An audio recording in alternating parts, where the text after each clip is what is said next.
exciting opportunity.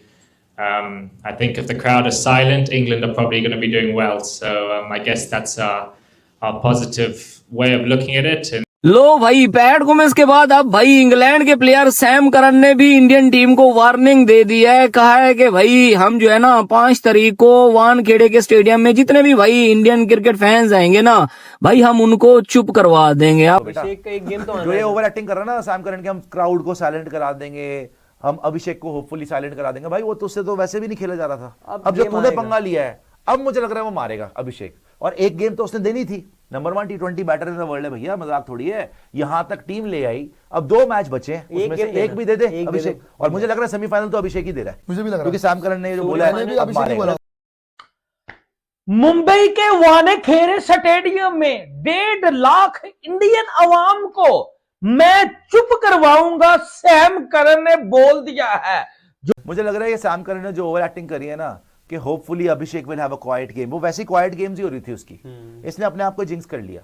मुझे लग रहा है अब अभिषेक ही तोड़ेगा इनको है। और सैम करन की जो प्रेस कॉन्फ्रेंस हुई है सुनील ओपी जी, एक तो लोग बड़ा आपको ढूंढ रहे हैं। लो भाई, पैट गोमेस के बाद अब भाई इंग्लैंड के प्लेयर सैम करन ने भी इंडियन टीम को वार्निंग दे दी है। कहा है कि भाई हम जो है ना 5 तारीख को वानखेड़े के स्टेडियम में जितने भी भाई इंडियन क्रिकेट फैंस आएंगे ना भाई हम उनको चुप करवा देंगे। आपको पता है भाई 5 तारीख को इंडिया और इंग्लैंड के बीच में सेमीफाइनल होने जा रहा है मुंबई के वानखेड़े के स्टेडियम में, और इसलिए बोला है कि भैया जीत हमारी होगी इंग्लैंड की, ये सैम करन ने कहा है। सो यार देखो, मैच से पहले बड़ी बड़ी बातें करने से कुछ नहीं होता है। वो जब इंडिया और वेस्ट इंडीज का मैच हुआ था उससे पहले भाई डैरन समी ने भी यही बोला था कि भाई हमारे जो 11 सोल्जर है ना वो रेडी हैं भाई इंडिया को हराने के लिए, उल्टा खुद ही हार गए भाई। अब देखते हैं कि भाई क्या सैम करन चुप करवा पाता है इंडिया के क्राउड को या नहीं। मतलब ये लोग भी भाई पैट कॉमेंस बनना चाहते हैं लेकिन बन नहीं पा रहे हैं। बाकी आप बताओ। मुंबई के वानखेड़े स्टेडियम में 1.5 लाख इंडियन अवाम को मैं चुप करवाऊंगा, सैम करन ने बोल दिया है।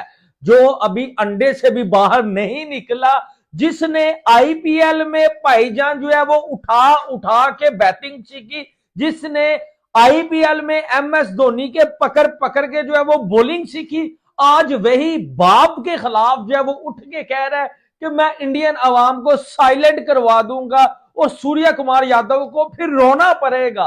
1.5 लाख अवाम इंडिया की वहां स्टेडियम में बैठ के रोएगी मुंबई के वानखेड़े स्टेडियम में 5 तारीख को, जब इंग्लैंड 1 साइडेड पकड़ के बजा देगा। बेटा, इस बयान के बाद पाकिस्तान में तो जैसे एक खुशी की लहर दौड़ गई है। पाकिस्तानी तो जैसे इस चीज को सेलिब्रेट कर रहे हैं कि सैम करन हम तुम्हारे साथ हैं।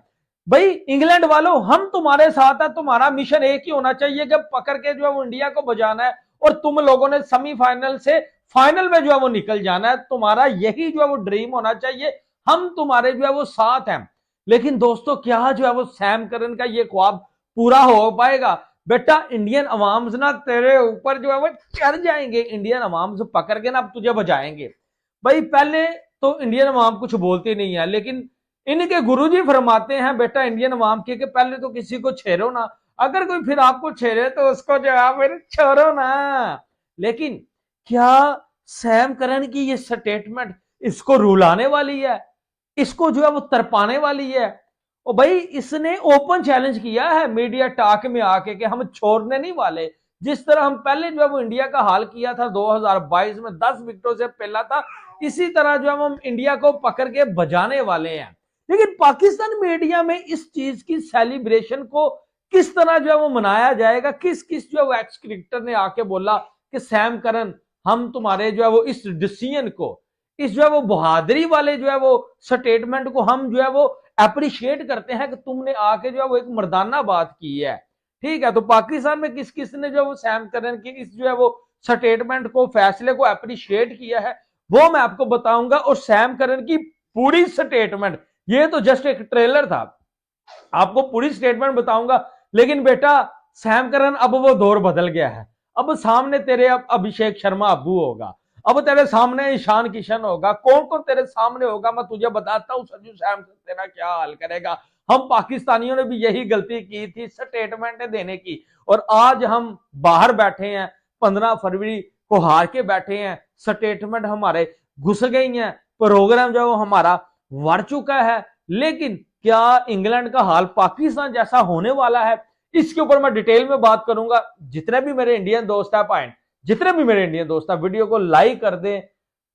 हाय, आप वीडियो को लाइक नहीं करते, दिल टूट जाता है, बहुत जो है वो दर्द होती है कि आप प्यार भी करते हैं लेकिन बस लाइक नहीं करते, और कमेंट सेक्शन में तो अपनी राय का इजहार पता नहीं क्यों नहीं कर रहे आप, तो जरूर करें।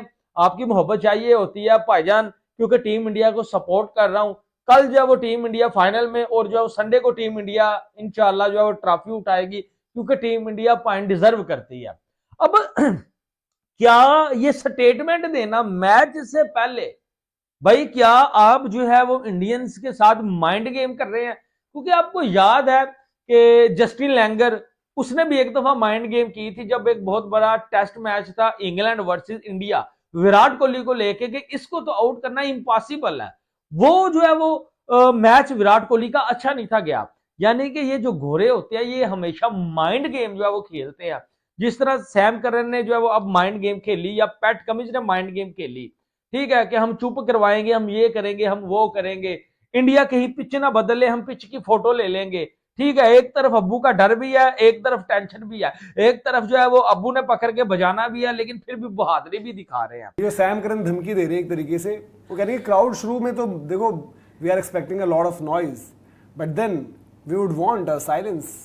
वो अभिषेक के सवाल पे बोला था उन्होंने कुछ ऐसा कि भाई उसको कैसे रोकोगे, वो नहीं, बट उन्होंने वानखेड़े को भी बोला कि हाँ वो तो है यार, देखो अपना ग्राउंड है, अपना घर का ग्राउंड है, अपनी आधी से ज्यादा टीम वानखेड़े की है, मुंबई की है, ठीक है, तो वहां पे क्राउड नहीं होगा तो कहाँ पे होगा है? मैं आपको एग्जैक्ट बता देता हूँ, यही है कि भाई hopefully a nice stadium, nice stadium से बीच में उन्होंने लगा दिया silence, hopefully a nice silence stadium, but they will be loud when it starts. मतलब वो वही वाली चीज समझ गया, अगर वो ज्यादा शोर मचाएंगे तो हम मतलब साइलेंट। देखो ऑब्वियसली मैच से पहले तो जो कहते हैं ना कि एंटिसिपेशन क्राउड हो तो पूरा बज यार, ये अगर ये सब चीजें नहीं होंगी तो फिर मैच में वर्ल्ड कप में मजा ही क्या आएगा। खैर देखो, जो मतलब रहता है टीमों की तरफ से, कल को इंडिया की प्रेस कॉन्फ्रेंस होगी, वो भी कुछ बोलेंगे। साइलेंस वाला दीपक थोड़ा सा अलग से हर्ट कर जाता है कोई। अरे हर्ट वर्ड वो हो गया गुजरे जमाने की भाई, 3 साल पहले की बात हो, एकदम से बट उससे निकले ना अपन, उससे बाहर भी तो आए ना। साइलेंस सुन के खुंदक आ जाती है भाई, उससे बाहर भी अपन आए, 24 वाला जीते, इंग्लैंड को ही हमने पीटा फिर से, ठीक है। तो ऐसा नहीं है कि भाई वो चीज उन्होंने बोल दिया, बच्चा है खैर सैम करन अपना, अरे यार आप फिर ठीक है, लेकिन वही है कि चलो उसने बोल दिया ताव ताव में, लेकिन उसको ये पता होना चाहिए कि भाई यही वानखेड़े है जहाँ पे भाई नेपाल ने चमका ही दिया था ऑलमोस्ट आपको, तो वो उनको नहीं समझ में आ रहा होगा, लेकिन यहाँ पे भाई अपनी टीम बहुत ज्यादा ऊपर है इनसे, ये इनको देखना पड़ेगा, ठीक है। बट वही है कि भाई T20 क्रिकेट ऐसी है कि भाई जिस दिन जिसका बल्ला चलेगा उस दिन, देखो सैम करन ने ही बचा लिया था नेपाल के अगेंस्ट, 10 रन 9 रन वहां पे डिफेंड कर दिए थे वो, तो सैम करन उस ताव में बोल रहा है। हालांकि ठीक है इंग्लैंड की टीम भी अच्छी है, बट इंडिया फार बेटर है यार, फार बेटर। तो दीपक जी अभी जो हम बात करें तो वानखेड़े को में पिच को लेकर बड़ा एक वो डिस्कशन रहता ही रहता है, तो पहले आया कि शायद मे बी जो इंडिया यूएस वाली स्ट्रिप थी उसी पर होगा, फिर अब अपडेट ये है कि भाई कि बिल्कुल बढ़िया बैटिंग जो सरफेस आप कहते हो कि जहां पर चेज करने का, वानखेड़े वैसे भी एक चेजिंग ग्राउंड है, इंग्लैंड की टीम की बैटिंग फायर पावर भी तगड़ी है, और फिर सैम करन भी थोड़ा सा जो है चौड़े हो रहे हैं, और वो कह रहे हैं कि भाई देखो सब कुछ बढ़िया रहे, एक हम अभिषेक को भी जो चल रहा है अभिषेक का वैसा ही चलता रहे, उनको जो है शांति रखें, और दूसरा उन्होंने कहा कि भाई कि बटलर एक बंदा है कि जो हम चाहेंगे, मतलब दोनों भी शांत बैठे हैं ना, बट बटलर ऑब्वियसली एक स्ट्रेचर वाइज प्लेयर बड़ा है, तो उन्होंने कहा कि बटलर जो है देखो कभी भी आप चाहोगे, बाकी अभिषेक का हम यही चाहेंगे कि जो हाल है वैसे ही रहे। नमस्कार दोस्तों, जय हिंद। क्रिकेट विद गौरव में आपका स्वागत है। दोस्तों वीडियो में आपने देख ही लिया कि पाकिस्तान मीडिया कैसे बुकलाया कि सैम करन ने इंडिया को धमकी दी है। पाकिस्तान में खुशी का माहौल है कि सैम करन ने इंडिया को धमकी दी है और सैम करन इंडिया को हरा देगा। भाई ऐसा तो हो ही नहीं सकता है भाई। एक बार पैट कमिंस ने दिल तोड़ा था हमारा, लेकिन उसके बाद भाई इंडिया ने भाई ऑस्ट्रेलिया को पेल के रख दिया था, मतलब बहुत बार पेला ऑस्ट्रेलिया को। तब से ऑस्ट्रेलिया का डाउनफॉल स्टार्ट हो गया जब पैट कमिंस ने ये बोला था कि इंडिया को साइलेंट करवा दूंगा। भाई यही बात अब सैम करन ने बोल दिया कि प्रोबेबली जब क्राउड साइलेंट हो जाएगा तो समझने लगेगा इंग्लैंड जीत रही है। भाई ये ओवर कॉन्फिडेंट है अभी सैम करन का, वो टूट जाएगा कल। और वीडियो में आपने देख लिया कि कैसे बोल रहा था कि अभिषेक शर्मा का भी डाउनफॉल चल रहा है, तो उसको लेके भी उसने बहुत कुछ बोला भाई। लेकिन अभिषेक शर्मा भी ऐसे क्या पता वो चलता नहीं चलता, लेकिन भाई अभी ये स्टेटमेंट सुन के वो इंग्लैंड को पेलेगा बहुत ज़्यादा। भाई सारे अब खतरे में डर रहे हैं कि इंग्लैंड वाले भी डर गए हैं कि ये क्या स्टेटमेंट दे दिया इसने, सोए हुए शेर को जगा दिया सैम करन ने, अभिषेक शर्मा को जगा दिया। अब अभिषेक शर्मा पेलेगा भाई बहुत गंदा इंग्लैंड को। और यही देख के पाकिस्तान मीडिया को खुलाया हुआ है कि अभिषेक शर्मा से पंगा लेना है, कहीं भारी ना पड़ जाए, और भारी पड़ भी जाएगा। भाई ये स्टेटमेंट देखे कुछ नहीं होगा, ग्राउंड में परफॉर्मेंस करना पड़ता है। और ये पाकिस्तान की तरह इंग्लैंड भी अब मेरे को लग रहा है कि अभी फ्लॉप होगी, क्योंकि इन्होंने इंडिया से पंगा ले लिया है, इंडिया को इतना बड़ा स्टेटमेंट दे दिया है। खैर दोस्तों, वीडियो में इतना ही था, आपको यही बताना था। और ऐसी ही पाकिस्तान की रिएक्शन वीडियो देखने के लिए हमारे चैनल को सब्सक्राइब करना। मैं ऐसी वीडियो आपके लिए लाता रहूँगा लेटेस्ट। और वंदे मातरम दोस्तों, जय हिंद।